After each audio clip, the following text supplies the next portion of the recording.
There is nothing more powerful than a woman who knows her worth.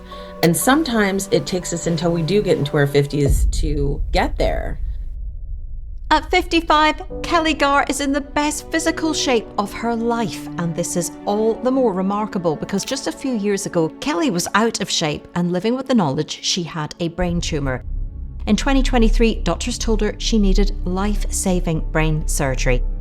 What happened next? And the way Kelly has rebuilt both her body and her life is extremely inspiring. Today, you'll hear how she did it and what she does to keep herself in such great shape. We'll discuss diet, supplements, skin, exercise, of course, and more.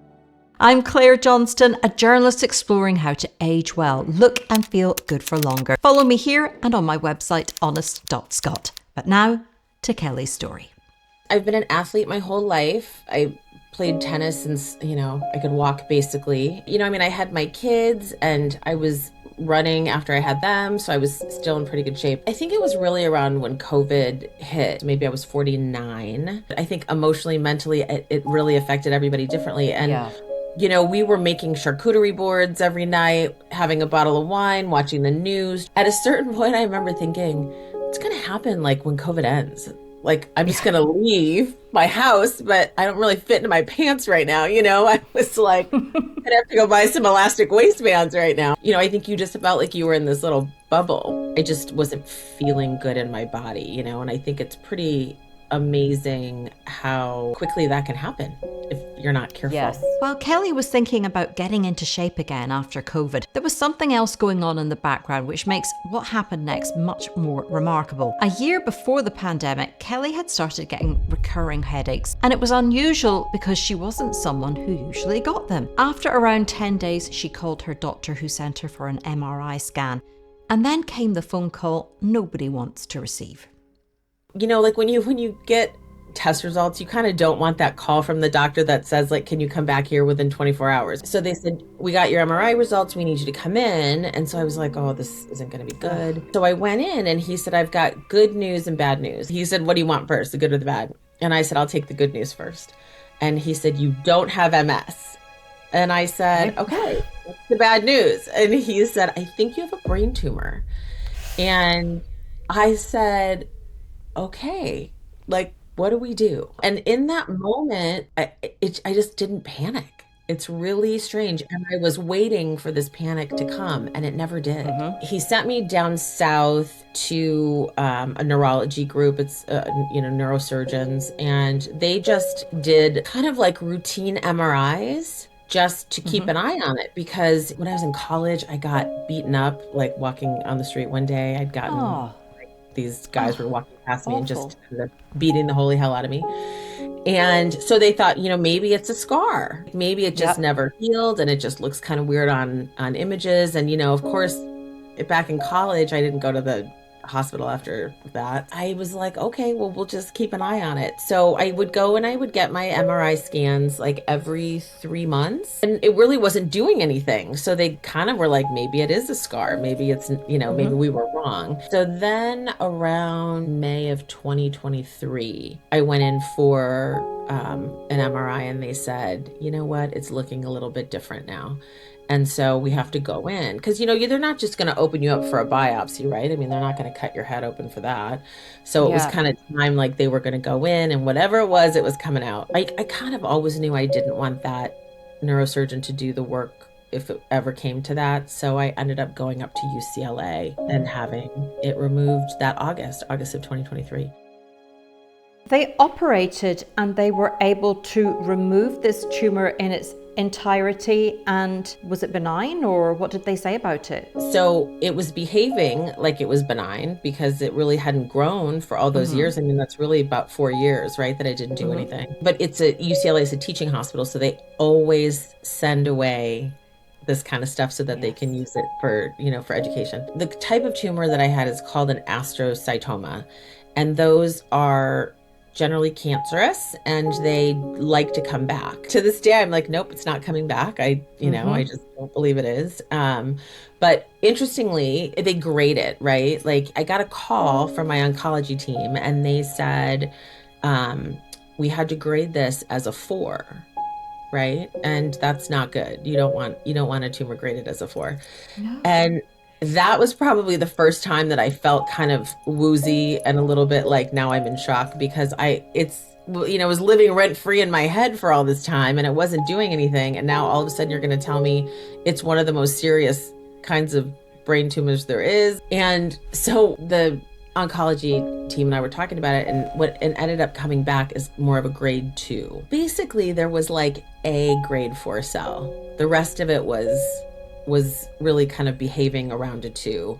But it was a full resection, and that was in 2023. It's been this August will be 3 years. And I said to my doctor, I said, let me ask you a question. I said, you're going to tell me in your entire practice, you don't have anybody that's had this kind of tumor and is like, had no, comebacks, no resurgence, no, like, you're going to tell me you don't have anybody like that? He said, yeah. He's like, I have a couple people that are like 10, 12 years post. I said, listen, I don't need a couple. I just need one. Yes. That's it.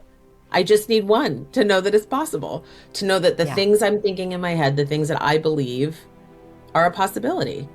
And he was like, yes, I have one. And so, it's been an interesting journey. But again, it's just odd that you would think I would be always thinking about it or always worrying about it. And I just don't. I believe in my case, right? I was living a little bit inauthentically. I think as women, we're kind of raised to do everything for everyone. We're caretakers, or even if you have these, women that are in corporate America and they're crushing it. And, it doesn't really matter if you're a stay-at-home mom or what position in life you're in. I think there's often this draw to just put yourself last, maybe. I feel like I was allowing a lot of things in my life that were not supposed to be happening. And this was kind of, I think, the wake-up call that I needed to really kind of say, that stuff's not gonna happen anymore. And so I think because of that, because I think I realized it was the universe or God or whatever, you believe in, kind of shaking me up a little bit, saying, we don't really want you to go down this path anymore. I feel like I knew, this is me being told, you have to wake up and you have to make some changes. Kelly's physical transformation began before the tumour was eventually removed and put her in a strong position for recovery. In January 2022, she joined the online Wonder Woman coaching programme run by trainer Michelle McDonald. And this wasn't a quick weight loss challenge. It was a new way of eating, working out, and improving her health and strength. And I started working with one of the coaches there. It's a lot of work, but it is work that I enjoy. To me, it's a privilege to be able to not only do that, but to have the information at this age, because I think even though we are much more educated, I think, as women, as far as menopause, it still really can be disheartening, and it's still difficult when you're kind of doing the same things you always did, and you're seeing a lot of changes going on in your body, and it's not, you don't always understand why that's happening. So my coach, her name is Michelle McDonald, and she actually lives in Mexico. My programming that she does is in an app that I basically follow. I go into a gym and I do whatever she's programmed is what I do. When you're trying to lose weight, you're doing cardio most days, depending. And every body responds differently, right? So there's not really like one way. But for me, I was doing it probably 6 days a week, cardio, and taking a walk every day. And then I was in the gym probably 4 days a week. I think initially you feel a little bit uncomfortable because you're not where you want to be, right? But Rome wasn't built in a day. And as you kind of keep going and you keep showing up for yourself and you continue to be consistent and disciplined, you just start to become this different kind of version of yourself, and it's one you've never met before, because it really doesn't have all that much to do with how your body's changing. I mean, it does, but it's really more about not quitting on yourself. So if you've ever had that where you didn't feel like you were prioritizing yourself, it's a very unique feeling initially, but there's a lot of power in that, kind of filling your bucket. And when you're in the gym, what's the approach? We get like 4-week blocks, basically. You'll have leg days and arm days. Your leg day could be squats with a barbell on your back or in the front. You start slow, right? You start Yeah. just unweighted and all that. But then, yes, it's progressive You overload. build up. The reps really kind of depend. It depends on, sometimes I could have 3 sets of 15 and I'm just wanting to cry in my soup. And, sometimes it could be 4 sets of 8, which feel a little bit more manageable when you're in it and maybe they're a little bit heavier weight. Bench press is really my favorite lift. I actually have Yep. bone on bone arthritis in both of my knees. So Okay. my lower body work is a little bit less squat and lungy. So bench press is really what I'm most proud of and most like, I most enjoy. Do you want to tell us what you bench? Yeah, well, when I was right before my surgery in 2023, I was bench pressing 135 pounds.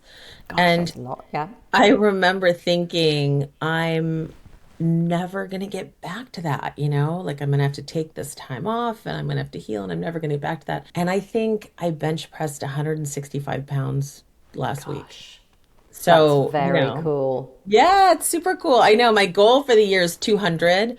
And I just, Wow. As you'll know if you followed my own family's strength journey, there's something that happens when you start getting physically stronger, other than just getting bigger muscles. You don't just change your body, you start changing how you feel about yourself and about aging too, as Kelly describes so powerfully. I think feeling good in your body, like in your skin, is so important and it's such a gift. And I almost think sometimes until you haven't felt good in your skin, you don't really appreciate what it feels like when you do. I definitely have aches and pains that I didn't have, when I was younger, but I think I'm probably the happiest I've been in a really long time. I am certainly the strongest I think Yes. I've probably ever been, to be honest. There's a lot of power in that, like, what it feels like? It feels like it's mine. Go into the gym, I get to do my things my way. I'm so sure-footed in it. I wouldn't even worry if somebody had something to say about it. And I think that's a Yeah. really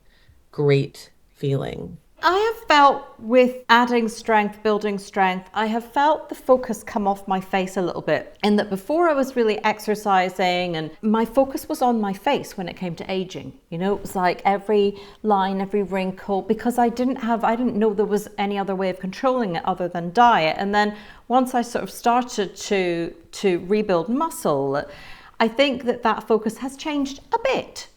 I still look at the wrinkles and go for the light treatments and all the rest of it. But in general, I think I just feel like I am more in control of how I'm aging. And I wonder how that feels for you. It's such a weird time to be a woman, I think. Everybody wants to look the same, like what did somebody call it? Maybe like the Kardashian effect, right? Like Yes. like they have these perfectly sculpted faces and I think a lot of people aspire to that and I think it's great whatever people like to do to make themselves feel beautiful and comfortable in their skin. I kind of almost feel like the prettiest people are the happiest people. I think it's more of like an internal thing that comes out. I get Botox like maybe every 9 months, maybe, but then that's really all I've kind of ventured into. But I notice like when I eat well and I drink a lot of water and I kind of follow my skin routine and all of that, like it kind of feels like it's good. And I've always said I just kind of want to look my age and do it gracefully. But I do think it's really interesting because we do have a lot of things tugging us in a lot of different directions, right? So to just kind of be happy with aging the way you are supposed to or the way that you're, because it's so unique for everybody, right? How much sun exposure did you have? What kind of skin do you have? Like, I just try to take care of myself now and not worry about all the noise. Yeah. Because I think it's really damaging. I have a daughter and, I think my biggest wish for her is that she just feels comfortable in her skin, So I think whatever people want to do to make themselves feel good, I think is important. But the work in the gym right now is, so that you can, stand up on your own as you get older. And crazy as Yes. that sounds at 55, it's like that's kind of the direction that we're heading here, right? Yeah. So I just think it's such a beautiful thing that it's a choice now. Because I don't know that my mom ever even knew that it was a choice, right? To be in a gym doing all of that stuff. And I just think it's great that 60 looks different, 70 looks different. Ultimately, there's that, when's the best day to start if you haven't started? It's like right now. The first time that I stepped foot in the gym after years of really kind of letting myself go, I just remember feeling so like fish out of water. There were times where I just wanted to walk out of the gym because I was Mm. like, I don't even know how to use this machine. I don't even know where to find this other one. And I just kept saying, just keep going. You don't get to the place where you feel physically unwell overnight. So you're not going to get to the place where you feel physically well overnight. Get into the gym and you have to fight every single day to stay there, to be there, to feel like you belong there. And then you start to very slowly feel like, oh, I belong there. Oh, that's my place. Or, you know what I mean? Or I can't wait to get in there. There's just something that shifts, and I think it's not something that you can purchase. It's something that just happens inside of you because you are not giving up on yourself. So, consistency is clearly the foundation for Kelly. But what about diet? Well, here's what an average day actually looks like for her. My coach, she draws up macronutrients for me. So she likes it's called food dosing. So you have your macros for the day, but then we break it up into 4 or 5 small meals. And Okay. so it's, you kind of just, you have like, let's say 40 grams of protein at breakfast, 40 grams after, and then your Hmm. carbohydrates will get like lower as the day goes on. So, I mean, I might have 50 grams of carbohydrates before I go to the gym, which, I may have 80. It just depends like what's going on in my life. But before you go to the gym, you really want to fuel up because you're going to need Yeah. it, right? To move the weight that we move. And I actually stay with mostly anti-inflammatory whole foods, Yep. just because I feel better. I have a little hip stuff kind of starting, and it's just a great way for me to keep inflammation at bay. Hmm. I might get up and have some toast with some egg whites and a little cottage cheese. I make a lot of sourdough. It's like one of these new Hmm. things that I've decided to Yum. start doing in my 50s. I usually put like some greens or something, in it. And then as the day goes on, it just like I'll have a salad for lunch with protein and, veggies and all that stuff. If I want something sweet at night, I'll probably just I'll take some Greek yogurt, put some protein powder in again, and I'll maybe top it with chocolate chips or berries or something like that. Yeah. It's Yeah. very it's very kind of mundane. Like I eat the same thing most days and you know, it works for me. I like it. I just kind of look at it as fuel. And to be honest, when I don't eat like that, I don't feel as good. Yeah. Like Yeah. small meals throughout the day are really where it's at for me. And it sounds like quite a lot of protein. You've got your protein target. Do you know on average how much protein you try to aim for each day? I try to go for like 160 grams. That part's usually pretty easy for me, to be honest. You can find it anywhere. Egg whites, steak. I mean, everything feels like it's pumped with protein these days. And I really do Yes. try to stay away from like protein bars. I try to stay with whole foods just because I feel better. And I drink Yes. a ton of water. I drink a ton of water, like probably 135 ounces a day. In addition, Kelly takes vitamin D and fish oil, along with a few other supplements to support heart health because heart disease runs in her family. And there's a supplement she specifically adds to her coffee every day, and that's creatine. It's worth highlighting because it's one of the best studied supplements for helping us to build muscle mass. And then there's hormonal changes. I think menopause is not always nice to us when it comes to sleeping. In my late 40s, ended up having an IUD put in because my periods were so irregular and out of control. And Me too. that pretty much just brought it to a halt. I didn't have another period after that went in, and I also didn't really have a lot of menopause symptoms. Like I had some Yes. hot flashing, but not crazy. And so when it was time to take out the IUD, I said, "Do you think you could just put another one in because whatever Yes. is happening I'll seems just like." stick with this. And she said, "No problem." And so that's what I did. And so right now that's the only kind of localized hormone that I have going on. But Yeah. as that changes or if that changes, then yeah, I mean Yeah. I'll explore explore whatever I have to just so that I feel better. I've had some friends that have had like restless legs and they feel like they're going to jump out of their skin. And it's like, nobody should feel like that. As women, it's so crazy. It's like, you're young and then you get your period and then, your hormones go all crazy, right? And then you decide that you need to be on the birth control pill, right? And then your hormones go another way. And then you get married and you decide you want to have kids. So then you go off the birth control pill and then your hormones go another way. And then you get pregnant and then they go another way. And then it's like our whole lives, our hormones are just up and down and out the window and everywhere. And, we're just supposed to kind of hang on for dear life and hope that we are okay through it all. And so I feel like, whatever works for you, like just if you can find it, hang on, grab on. Absolutely. Kelly is a reminder that resistance training itself remains hugely valuable regardless of whether a woman chooses or is able to use hormone replacement therapy. For Kelly, the recurring theme isn't just one magic ingredient, it's staying consistent with a healthy diet and exercise program. There's so much of a mindset piece to this. If you want to go into the gym and be a badass, you can absolutely go into the gym and do just that. Now, I do think, of course, there's different body types and people will build muscle in certain places where other people won't, or, more easily than others. And I think that's all fair. But no, I don't. I think you just have to have stick to itness. And, Michelle and I talked about it. It's like discipline and consistency above all else. At 55, Kelly is working on a book about her life, including some of the things that were happening behind the scenes when, from the outside, everything may have looked fine. I think we need somebody to say, I bet you didn't know this, but I was going through this. And I bet you didn't know this, even though it looked perfect on the outside, it wasn't. It's okay that you woke up one day and you have no idea who you are. It's okay that you're questioning whether or not you get a second act.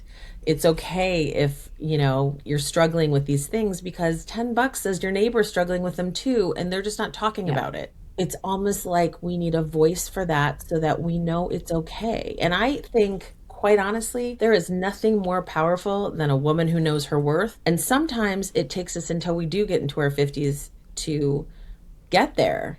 To Absolutely. say, I'm not going to let that happen in my life anymore. Sorry, that just doesn't work for me. That's stealing my joy. It's stealing my positivity. It's stealing all the good things from me. I can't have that anymore. I think that'll be the next thing to just kind of share that with other people, because I just hope it helps one person feel more brave, that we all get to do whatever it is we want to do. We just have to be brave. I'm going to share Kelly's details below so you can continue to follow her journey. And if stories like Kelly's inspire you to think differently about aging, I'll link to more interviews I think you'll enjoy. And to make sure you don't miss an episode, you can sign up to my newsletter in the description below, and I'll send you links to all my content every month. And finally, for behind the scenes content and regular vlogs, you can join the channel as a member for just a few pounds or dollars a month using the link below. But for now, thank you for being here today.